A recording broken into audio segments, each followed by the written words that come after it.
சேந்தனை கந்தனை செங்கோட்டு வெற்பனை செஞ்சுடர் வேல் வேந்தனை செந்தமிழ் நூல் விரித்தோனை விலங்குவள்ளி காந்தனை கந்த கடம்பனை கார் மயில் வாகனனை சாந்துணை போதும் மறவாதவருக்கு ஒரு தாழ்வில்லையே.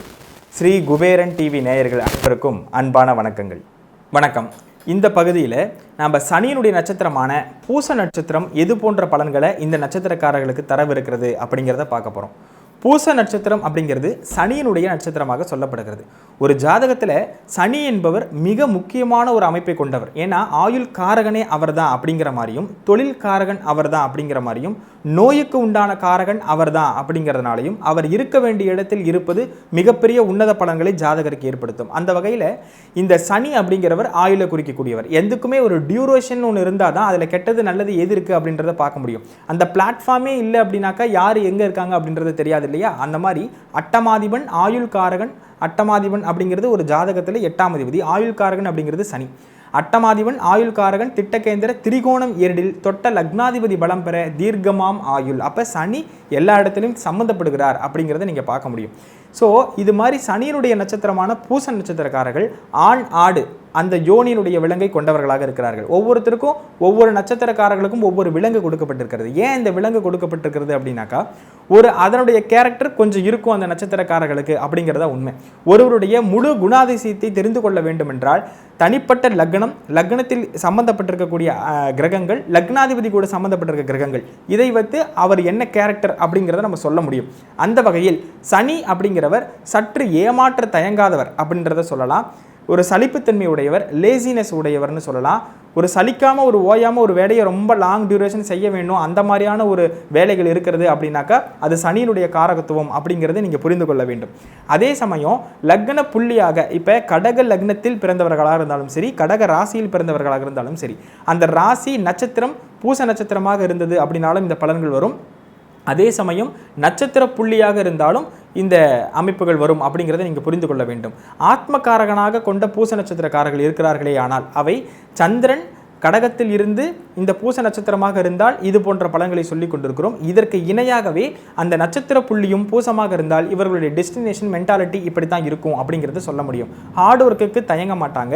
மிகப்பெரிய அளவிற்கு பெரிய வேலையை எதுவும் செய்ய முடியாது அப்படின்னு தட்டி கழிக்காத ஒரு நபர்களாக இருப்பார்கள்.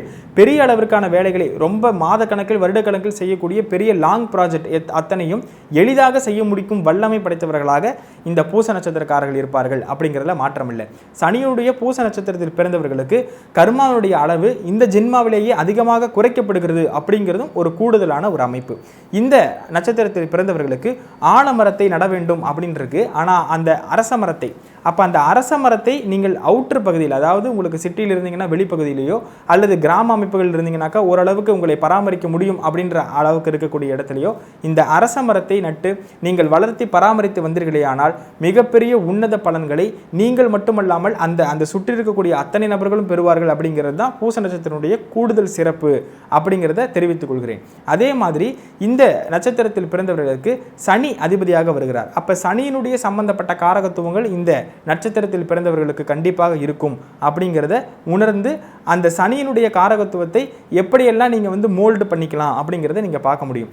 சலிக்காமல் ஒரு வேலையை செய்வது, அதே போன்று நீண்ட தூர பிரயாணங்களை அதிகமாக விரும்புவது, இது போன்ற அமைப்புகள் எல்லாம் சனியினுடைய காரகத்துவங்கள் அப்படின்னு சொல்லலாம். அதே மாதிரி குடிக்கக்கூடாத திரவ பொருட்களுக்கு சனி அதிபதி. பெட்ரோல், கெமிக்கல், ஆயில் இதெல்லாம் சொல்லுவோம் இல்லையா? அப்போ இது சார்ந்த துறைகளில் இருக்கக்கூடியவர்களுக்கு, இரும்பு சம்பந்தப்பட்ட துறைகளில் இருப்பவர்களுக்கு, கெமிக்கல் சம்பந்தப்பட்ட துறையில் இருப்பவர்களுக்கு இந்த நட்சத்திரத்தில் பிறந்தவர்களுக்கு ரொம்ப ஏதுவான ஒரு ஆப்டான விஷயமாக இருக்கும் அப்படிங்கிறத விரும்பி அந்த வேலைகளை செய்யக்கூடியவர்களாக இருப்பார்கள் அப்படிங்கிறத நம்ம எடுத்துக்கொள்ள முடியும். அதையும் தாண்டி புதனுடைய நட்சத்திரங்களான ஆயில்யம், கேட்டை, ரேவதி, தாராபலம் உள்ள நட்சத்திரமாக வருகிறது. இந்த நட்சத்திர நாட்களிலும் அதே போன்று சுக்கிரனுடைய நட்சத்திரம்னு சொல்லக்கூடிய பரணி, பூரம், பூராடம் ஆகிய நட்சத்திரத்திலும் இந்த 6 நட்சத்திர நாட்களிலும் நீங்கள் எடுக்கக்கூடிய முயற்சிகள் மிகப்பெரிய அளவிற்கு வெற்றி பெறும் என்று இருக்கிறது. ஆகவே இந்த பூச நட்சத்திரத்தில் பிறந்தவர்கள் இந்த 6 நாட்கள், இந்த 6 நட்சத்திரங்கள் வரக்கூடிய நாட்களை நல்ல முக்கிய முடிவுகளுக்காக பயன்படுத்தி கொண்டீர்களே ஆனால் மிகப்பெரிய உன்னத பலன்களை அடைவார்கள் அப்படிங்கிறதுல மாற்றமில்லை. அப்ப சனி அதிதேவதையாக வருவதால் சனியினுடைய பெரும் தெய்வமாக இருக்கக்கூடிய சிவபெருமானுடைய வழிபாடும், பழைய சிவன் ஆலயங்களுக்கு சென்று அந்த பணிகளை ஒரு துறவார பணிகள்னு சொல்லுவோம். அதாவது அந்த அந்த சுத்தப்படுத்துறது, அங்கே இருக்கக்கூடிய விஷயங்களில் வந்து பெரிய அளவுக்கு அந்த கோயிலில் ஏற்பட்டிருக்கக்கூடிய அழுக்குகளெல்லாம் நீக்குவது, அது மாதிரியான பணிகளை செய்யும்போது பெரிய அளவிற்கான ஒரு உந்துதலையும் முன்னேற்றத்தையும் இந்த பூச நட்சத்திரக்காரர்கள் அடைவார்கள் அப்படிங்கிறதுல மாற்றம் இல்லை. தொடர்ந்து சிவபெருமானுடைய வழிபாடு மிகப்பெரிய மேன்மையை கொடுக்கும். இந்த பூச நட்சத்திரக்காரர்களுக்கு வாழ்த்துக்கள். வணக்கம். ஸ்ரீ குபேரன் டிவியை பார்த்தமைக்கு நன்றிகள். மேலும் இது போன்ற தகவல்களை தெரிந்து கொள்ள ஸ்ரீ குபேரன் டிவியை சப்ஸ்கிரைப் செய்யுங்கள். மறக்காமல் பெல் ஐக்கானை கிளிக் செய்யுங்கள்.